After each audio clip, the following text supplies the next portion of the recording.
అదే సార్, మొన్న నాగబాబు గారు వెళ్ళినప్పుడు కూడా వర్మ గారి అనుచరులు వాళ్ళు కొంచెం హల్చల్ చేసింది మనం చూస్తున్నాం న్యూస్లో. ఎందుకు సార్ టీడీపీ విత్ జనసేన ఉన్నది కాస్త టీడీపీ వర్సెస్ జనసేనగా మారుతోంది. ఈ పరిణామం ఇదివరకే అందరూ ఊహించి కొంచెం మాట్లాడిందే, బట్ అది నిజం అవుతున్నట్టు కనిపిస్తుంది. ఏంటి సార్ దీని మీద మీ స్పందన? ఇక్కడ ఏంటంటే సార్, ఇప్పుడు అక్కడ already Janasena MLA, deputy CM and cabinet హోదా ర్యాంక్తో ఉన్న పవన్ కళ్యాణ్ గారు ఉన్నారు. అగైన్ మళ్ళీ జనసేన నుంచే ఒక నాగబాబు గారు ఎమ్మెల్సీగా అయ్యారు. అండ్ గతంలో వైఎస్ఆర్సీపీలో ఒకసారి గెలిచి ఇంకోసారి ఓడిపోయిన వర్మ గారు ప్రత్యర్థి దొరబాబు గారు మళ్ళీ జనసేనలో ఉన్నారు. ఇప్పుడు 3 పవర్ బ్యాంక్స్ ఉన్న దగ్గర ఒక పవర్ సెంటర్ ఎదుర్కోవడం కష్టమా సులువా అన్న దగ్గర వర్మ గారికి డౌన్ ద లైన్ ఉనికికి ప్రమాదం వస్తుందా అన్నది వస్తుంది. ఎవరికి ఆయనకి కాకపోవచ్చు, కానీ లోకల్లో ఉన్న క్యాడర్కి.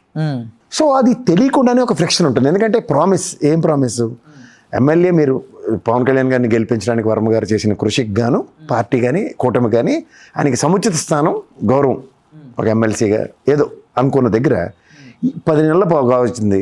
ఇప్పటికి కూడా ఆయనకి ప్రస్థానానికి అంటే రాజకీయానికి అడుగు ముందుకేయడానికి ఇబ్బందికరంగానే ఉంది. నా గెలుపుకి మీరే వల్ల నేను గెలిచాను అని దండం పెట్టేసి సెకండ్ ఇచ్చిన తర్వాత పరిణామాలు ఎలా ఉంటున్నాయి అన్నది గమనించాను.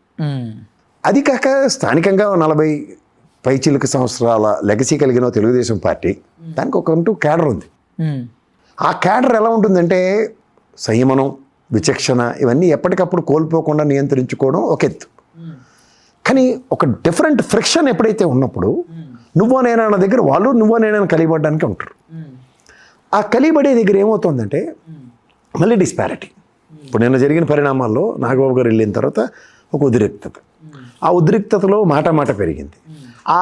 ఆ కంటిన్యూషన్ ఏమైందంటే అధికారం, పవర్ మా దగ్గర ఉంది కాబట్టి ఒక పవర్ సెంటర్లు 2 కలిపి వీళ్ళ మీదే కేసులు పెట్టే అంత ఇది వచ్చినప్పుడు ఖచ్చితంగా ఒక దగ్గర స్థానికంగా అలజడి ఉంటుంది. దాంతో లోకేష్ గారు కొట్టుకుంటాం తిట్టుకుంటాం మేము కూటమి అన్నది ఎలాంటి ఇండికేషన్స్ ఉంటున్నాయంటే వీళ్ళు పైపైనంతా బాగానే ఉన్నారు, లోపట రగులుతున్నారు